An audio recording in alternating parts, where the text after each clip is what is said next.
Tack to ship. Never ignore the pirate ship. A major danger to any project is a refusal of the people involved to recognize and acknowledge its problems.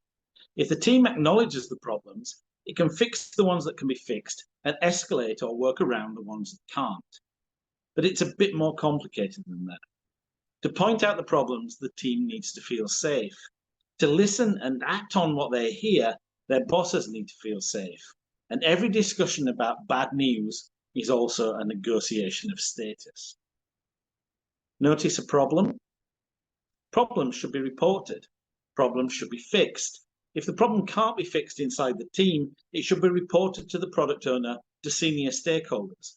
It should be reported upwards and outwards in the hope of finding someone in the organization that can fix the problem. That's the central idea of this chapter. If you or your team discover problems, you should try to fix them. Where do problems come from? How do we find them?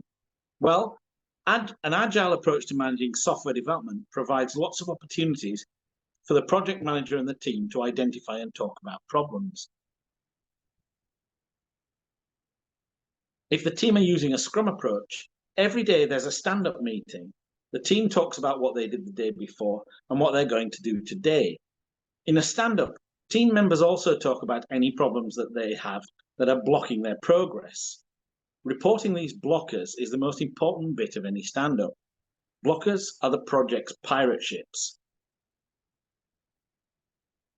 Retrospectives at the end of every sprint provide a bigger chunk of time for the team to reflect on how things are going and call out anything that might cloud the horizon.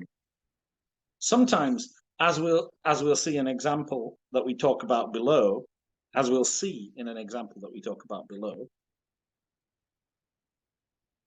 problems also show themselves in show and tell meetings when the team demonstrate working software to stakeholders. So that's it. When your team find problems, they should call them out. And, still bearing in mind the priorities for the project, you and your team should try to fix them. Simple, no? Actually, no. For a bunch of reasons that we'll explore in the rest of this chapter, reporting problems and then getting them fixed is far from simple. Blocking and agreed activity. One of the great things about living in London is that you can sign up to all sorts of classes. Over the past 10 years, I've signed up for comedy improvisation classes many times. A big idea in improvisation is to avoid what's called blocking. For example, an improvised scene starts with someone knocking on a door. The scene might go something like this. Jen, minding opening a door. Ben, hello, I brought you a cabbage. In the language of improv, the cabbage is an offer. It's something that Ben has come up with for the improvisers to play with. And so the right way for Jen to respond is to accept the offer. In improv, this is often described as yes-anding the offer. Jen, brilliant, I've always wanted to make kimchi. Or Jen, it's bring your own bottle, Ben, not bring your own brassica. Even though one of these responses is positive and one is negative, both responses are good because Jen accepts, says yes to the cabbage and builds on it. What's regarded as a bad response in improv is a response like this. Jen, that's not a cabbage, it's a balloon. Or Jen, fine, whatever. In improv terms, this is called blocking. Jen isn't dealing with what Ben's saying. She's denying it or saying something completely different is happening. Blocking is an important concept in improvisation because blocking kills the story. It's boring for the audience to watch, and it can take subtle forms. Imagine that there are a group of performers on stage for an improvised scene. To start a scene, the actors ask for a suggestion from the audience. Someone in the audience suggests the deck of a tall ship. Here's what might happen. Kevin, putting mind-fake telescope to eye. Look over there, on the horizon. There's a ship and a flag. It's a skull and crossbones. Now, the other performers have a choice to make. One obvious choice here is to yes and to accept the pirate ship. Janice, oh my God, the pirates are coming. Haul up the sails. Let's try to outrun them. Lena, the cannons, load the cannons. May, quick, hide in the lifeboats. All of these are good selections. Of course, the audience hope that hiding in the lifeboats won't work, but will result in lots of comedy. They certainly hope that the ship can't outrun the pirates.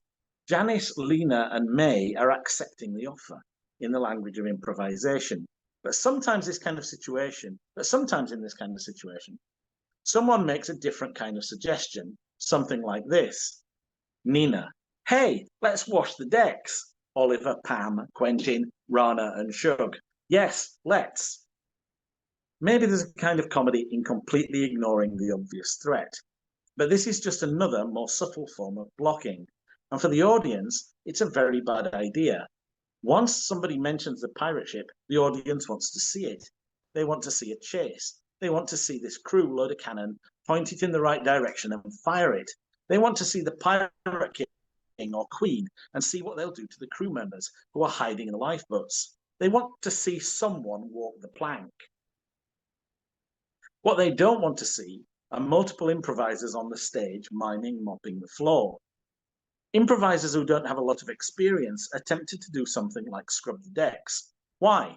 Because they want to do something that feels safe, and doing something that moves the story forward into uncertain territory feels dangerous.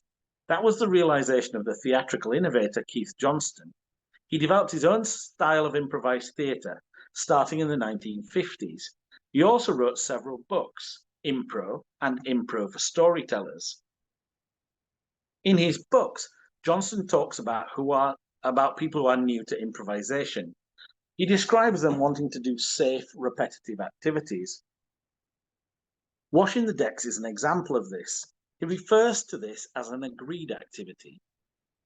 Agreed activity is a repetitive, often group action that can plausibly fit within the scene but doesn't move the scene forward and doesn't result in anyone or anything about the story being changed. He explains that putting people on a stage in front of an audience makes them scared, and scared people try to make themselves safe. They try to make themselves safe even if what they're doing is making the group less safe, even if it undermines their collective aims. In the case of improvised theatre, that means even if what they do bores the audience who are there, need it be said, to be entertained. When they hear the suggestion, the offer of a pirate ship, good improvisers accept that there's a pirate ship. They make the story interesting and move it forward by dealing with what that means. What's fascinating is that all novice improvisers seem to know that mopping the decks is the right thing to do. There isn't a long discussion. It happens in just a few seconds. What this shows is how good we all are at shying away from things that we perceive as dangerous and doing this quietly, subconsciously, and in agreement with others. We especially tend to avoid anything that will make us change our behavior or our ways of thinking. Besides lots of practice, Johnston has one suggestion to help the improvisers avoid this agreed activity: encouragement from the sidelines. He suggests that the improvisers have a director who is watching from the side of the stage and can speak out and direct them during the show.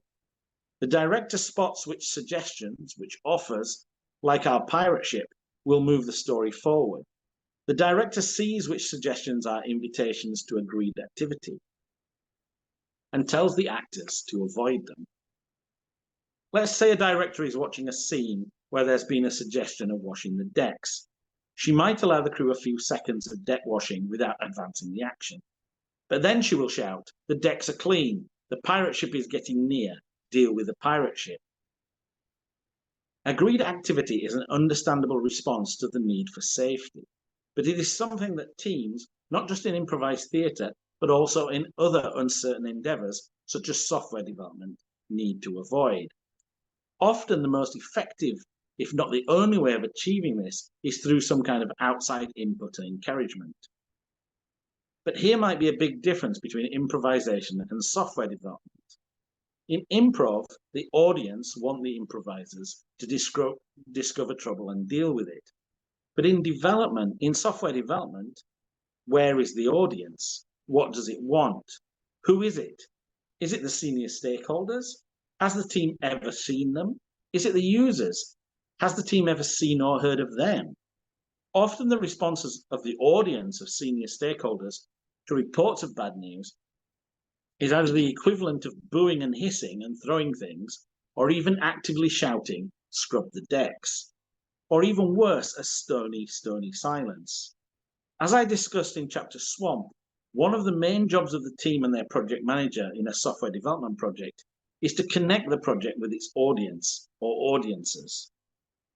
As we mentioned at the beginning of this chapter, an agile, user-centered approach to software development offers many opportunities to discover problems, but that doesn't mean that anyone takes advantage of them. If there's one big thing that's blocking progress, that might be the thing that no one talks about. Remember, agreed activity is instinctive. It often happens silently and instantly on stage, and the same happens in development teams. Maybe everyone has seen the pirate ship, but they're saying nothing, and there might not be an obvious Jolly Roger flying and the sound of "Arr, Jim lad." If you are the project manager, the way to find the pirate ship might be to look for agreed activity. If some members of the team have the same update with no variation for days in a row, that's a sign of agreed activity. Another sign is when the team plans a task and then doesn't get it done, and then it doesn't get done for days, weeks, or possibly months. Nobody on the team decides to pick it up. Again, maybe there was no decision. As with actors on the improv stage, they made an agreement, but that doesn't mean they talked about it. Tacitly, they all agreed not to tackle that task. In these situations, it's the job of the project manager to point to that task and ask what there is about it that means everyone is avoiding it. Of course, it's best if the team eventually learns for themselves to avoid agreed activity, point out the pirate ships, and do their best to tackle them. But some problems can't be tackled by the team. They need outside help. Let's say the team identifies some problems, then they explain to the leadership what those problems are, and then the leadership ignores them or gets angry or suggests that if the team knew how to do their jobs, there wouldn't be a problem. The team notices this. They understand, they find an agreed activity, something they can do that looks like work but won't highlight the problems that the project really needs to tackle. They're smart people, so they learn almost straight away when it's better not to try to speak out or think for themselves. If you do stand-ups every working day with your team, if you do retrospectives and show and tells every sprint, you will find out what the problems are. If you treat the problems that are reported seriously and do your best to deal with them, the team will notice that. They'll feel safer and they'll report more. Conversely, if you don't have these meetings, if you don't show that you're interested in finding problems, then the team will understand that too. Not having stand-ups, not having retrospectives and show and tells is like shouting at your team, "Scrub the decks, don't look at the pirate ship." So by now we've made it clear that for a project to have a good chance of success, we should encourage the team members to point out any problems they encounter.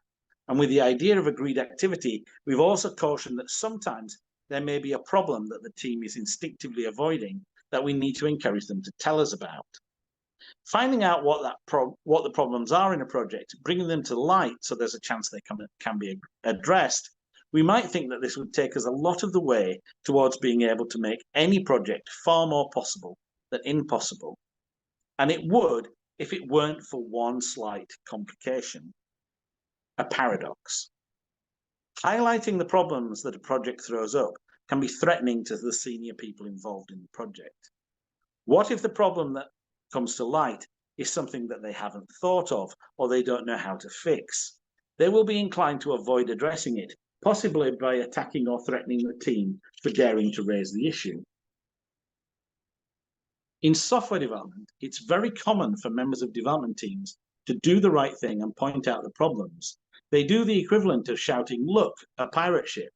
But often the response of senior people who should acknowledge these problems and thank those who point them out is instead something like, "You're wrong, it's not there." Other ways of responding that are just as bad are, "I'm tired of this negativity. Maybe you're not up to the job if you think that's a pirate ship." And that's why people don't raise problems and instead just wash the decks. This looks like a paradox, doesn't it? The people who you would think would most want the project to succeed, the people who had the original idea, the senior stakeholders who back it, are the ones who most risk making it fail by discouraging the reporting of problems. Why on earth would they do that? Remember how we explained deck scrubbing on the improvisational stage?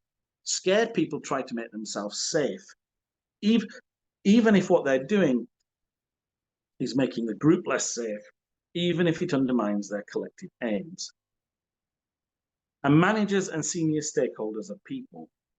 Often the problems that the team uncover threaten their safety, and so senior people will instinctively do things to try to make themselves safe, even when those things undermine the projects that they claim passionately to want and need. For a moment, let's put ourselves in the shoes of someone who has managed to persuade the board to back her project. As part of the process of arranging the funding, she has probably overstated the benefits and understated the risks and costs. Anybody who's ever completed a grant proposal or a project bid will know how often these formal processes encourage exactly this kind of under and overstating. If the process is informal, if the project has been the result of just a few brief discussions, it might be that the gap between the vague, shiny idea and the reality of what can actually be done is huge. Is there anything that we can do to resolve this paradox? Completely resolve it? Probably not. But there are probably some aspects of it that we can that if we understand them better, can allow us to manage it more effectively. In the rest of this chapter, we're going to talk about two different ways of looking at this paradox that can help us understand it better, even if we can't completely solve it. Psychological safety. In recent years, the concept of psychological safety and an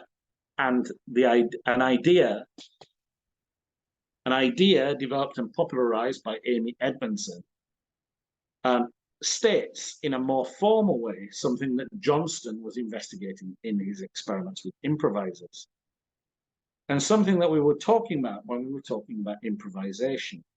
Safety isn't just about physical safety.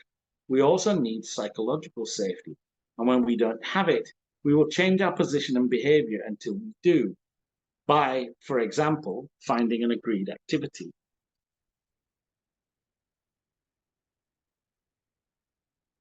Psychological safety proposes that there are four basic levels of safety that sit one on top of the other. Level 1 is being allowed in the group, inclusion safety. Level 2 is being allowed to learn in the group, learning safety. Level 3 is being allowed to contribute to the group, contribution safety. Level 4 is being allowed to challenge what the group are doing, challenger safety. Timothy Clark outlines these in his book, The 4 Stages of Psychological Safety. First of all, it's important to understand that one stage of psychological safety needs to be built on top of another. It's unlikely that anyone will be able to learn in the group if they aren't allowed to be a member. And from the point of view of our metaphor of the pirate ship, it looks like we really need to be at the top of this staircase, all the way up at level 3 or 4, before as a crew member, we can comfortably shout, "Hey, look, a pirate ship." For Clark, fostering psychological safety in creative terms is about trying to do two things at the same time. In a problem-solving team, we need disagreements. We need different ideas. As Clark puts it, we need to increase the intellectual friction. But at the same time, we don't want to spend all our time falling out, storming off and getting upset with each other. Again, as Clark puts it, we need to decrease social friction. This is extremely familiar to many of us who work as project managers. When I'm working with a team, I find myself very often having to point out that there are disagreements, intellectual friction, and reassuring the team that this is okay and doesn't have to result in anyone falling out, social friction. Easier, much easier said than done. This connects with another idea that Clark discusses, the idea that psychological safety is about a relationship between cover and candor. The more reassurance that the leader of a team and other senior leaders can provide that there won't be any negative effects for being honest, the more honest team members will be. The more cover the leader provides, the more candor she will get from her team. But there are two difficulties that I have with this idea of fostering psychological safety as a full solution to the paradox of agreed activity versus the pirate ship. Firstly, I'm skeptical of the idea that creative problem-solving situations are ever going to be truly safe, because the level of safety in the team for the individual is dynamic. It's either being increased or reduced on an ongoing basis. There is a chicken and egg aspect to this. If nobody ever took a risk without feeling totally safe, nobody would ever find themselves supported in taking that risk and then in future feel safer in that kind of situation when they encounter it again. Here we can see that psychological safety is dynamic and fragile. It needs to be continuously shored up and supported. Secondly, there's someone or maybe several people missing from our story about who needs to feel safe. The boss or even the bosses. The sponsor of this project, the senior stakeholders who backed her. Yes, increasing psychological safety for the team makes it more likely that the team will contribute and challenge, and this is in our power. We can work together to feel more safe, feel more confident about pointing out problems. But what about the boss? Is she part of the team, or is she part of an entirely different organizational setup? What is her role in that team? Is she trying to get her feet under the table and just get inclusion safety? Is she trying to learn the ropes, or is she really at the point where she can say to other people in her peer group, my team have identified this problem. It's something all your teams must be experiencing. I'm surprised you haven't mentioned it. Or, I think we made a mistake. We didn't expect this problem that we've now unearthed, and we're going to need to spend extra effort to fix it. That's going to mean a substantial delay. For your boss, these might be uncomfortable things to say. What if your boss doesn't have challenger safety in the group that she's in? If she isn't at the point where she can say things she needs to say in whatever forum she operates in, then we have a problem. We all have a problem. Status transactions and the snafu principle. This is an important thing to recognize. The boss is in a different team, and in that team, the boss isn't the boss. This explains something that I'd known for a long time, but hadn't really fully articulated until I read what the writer Robert Anton Wilson calls the snafu principle. Adequate communication flows freely between equals. Communication between non-equals is warped and distorted by domination and submission rituals, perpetuating communication jam. If we think about it for a moment, we'll realize that it's worse than Robert Anton Wilson imagines, because communication doesn't even flow freely between equals, especially in the senior ranks of an organization, or perhaps any level in an organization where people might be jostling for position. What does this mean? It means that yes, it's right to avoid agreed activity. Yes, it's right for members of a team to point out problems. It's right to stop mopping the deck and tackle the pirate ship. But it also means that what happens as a result of acknowledging the problems is rarely going to be straightforward. It's going to be vulnerable to being warped and distorted by whatever power structures the team, the boss, and her bosses are involved in. So what's to be done? Our argument so far is that a crucial way of making seemingly impossible projects possible is by spotting their problems, spotting the pirate ships on the horizon and either tackling them or making them clear to their bosses. In order to do that, we need the team to avoid the temptation of agreed activity. In order to do that, we need to foster psychological safety. But given our realization of the snafu principle, what's the point? Why bother if all that's going to happen as a result is that we're going to hand off this to a boss who themselves is too scared to do anything? What can we do about the distortion that Wilson talks about? Distortion that responses vary.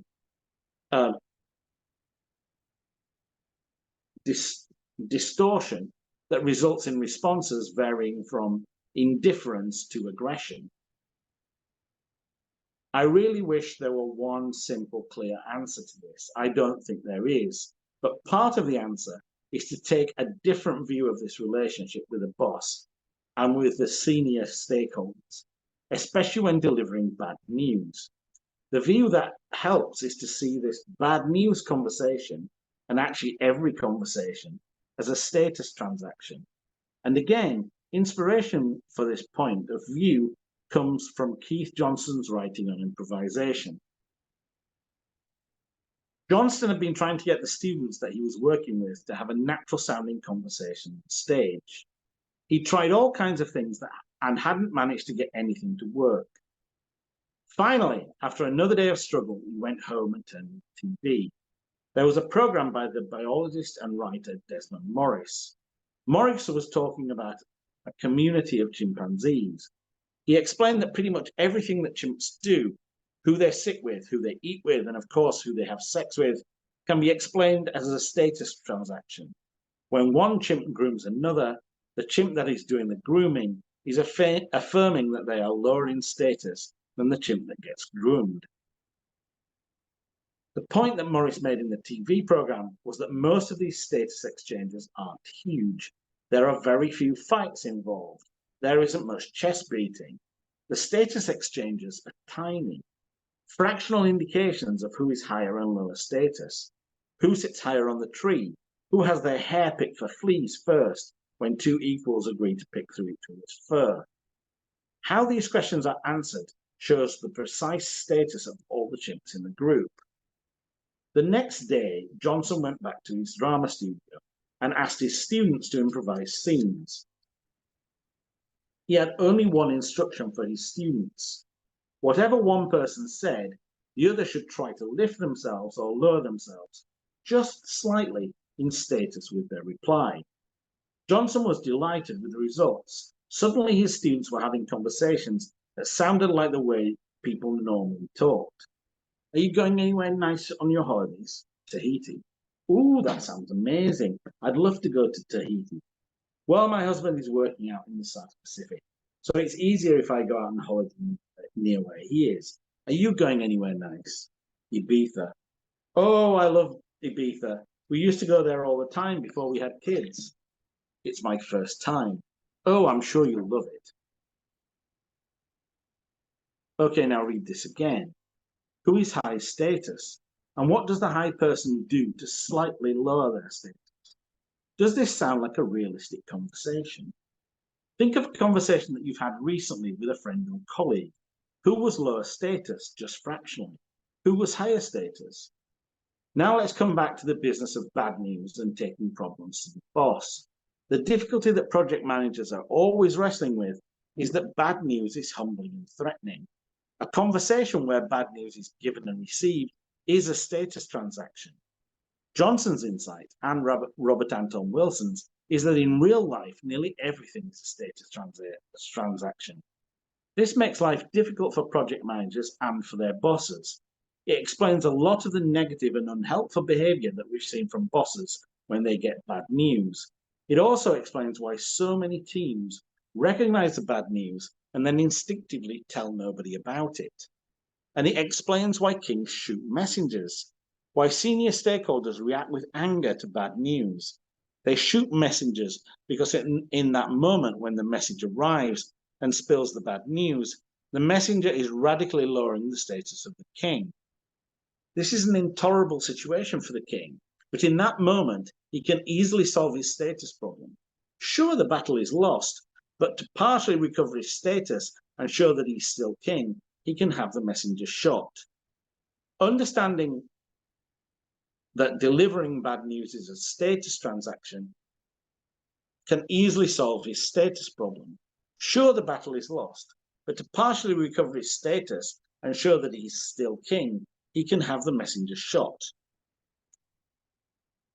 Understanding delivering bad news as a status transaction offers a series of possible strategies for improving how we escalate problems to senior stakeholders. 1. Do it in private. One of the mistakes that the messenger who got shot made was delivering the bad news in front of an audience. In private, the threat to status is reduced. The person receiving the bad news has 4 more outs. Far more ways of dealing with the situation without losing status or face. Bring in the opposite number. Try bringing in someone of similar status. Sometimes you're getting nowhere. Sometimes there is no alternative but to bring someone in who can look them in the eye on a level status and explain that there is a problem. Is there someone who's on your side, who is of the same status as the senior stakeholders that you're talking to? Could you ask them to have a quiet word? Understand the value landscape. See what we talked about in chapter Swamp. As much as you can, understand the landscape. What team is your boss or your boss's boss part of? What's going on? Is there a reorg? Is there a merger? Did another project fail? And that means that this project is in the spotlight. Who cares about this project? Who's annoyed it's happening? This is something I have already talked about in chapter Swamp.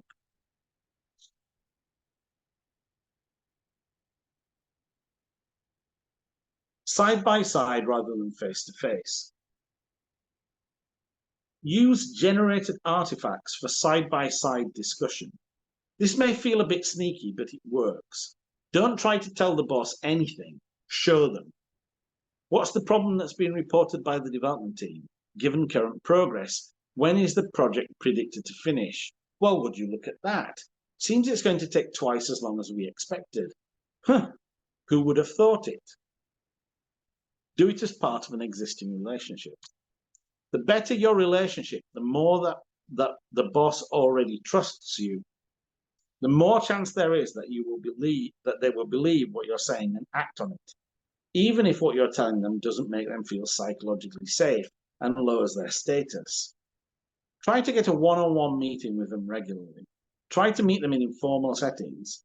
Taking 10 minutes every week to talk them through the weekly report is good, but at least every sprint, typically every 2 weeks, you should be having a face-to-face, and lunch every now and then, and maybe they can join the team for a drink for work, after work sometimes. Connect with commitment and consistency. This is a very flawed idea that project management, there is a very flawed idea that project management is about keeping promises. There are lots of things wrong with this idea, and we'll explore them in chapter Commitment. There aren't many positive aspects of this kind of view of project management, but one of them is that if senior people seek a commitment from you to deliver the project on time, typically, then you should also use that opportunity to get a commitment from them. Yes, as a project manager, you're going to do your best to commit to the deadline, but can you get a commitment from them that when the problems arise that can't be addressed by the team, they will listen to you? Can you get a commitment that when these issues need escalation, they will do what is required to escalate them? Be comfortable in tension, but maintain the tension. A mistake that I made frequently earlier in my career was to expect that reporting the problems to result in immediate action. Even more ambitiously, visible immediate action, solution even. There may be all kinds of reasons why this isn't possible. There may be other blockages, other timing issues that you can't see. That means simply reporting a problem doesn't mean that the process of solving it can be set in motion. Still, it's important to keep these problems visible. It's important to try to keep these problems as at the front of the minds of those who have a chance of either solving them or putting them in the hands of someone who can. Conclusion. As a project manager, it's your job to ensure the team to encourage the team to call out problems when they see them. It's your job to do what you can to increase psychological safety within your team. It's also your job to spot agreed activity, places where the team seem to be working but not making any progress.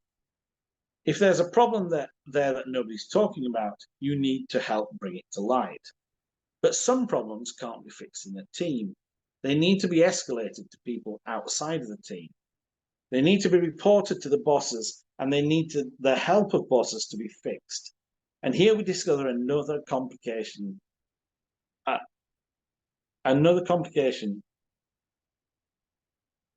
Problems and bad news can be threatening to bosses and their status. So we need to be crafting an environment that isn't threatening to the status of bosses. Look for ways to talk to the bosses about the project's problems in ways that don't threaten the boss's status. But also understand, this is the real job of project management. Maintaining relationships with senior stakeholders and finding ways of telling them things that they don't want to hear, but the project needs them to hear. It's also about keeping these projects to mind and visible to senior people, even if they can't see a way of solving them immediately. In the next chapter, we'll return to this idea of the importance of visibility for managing the success of projects.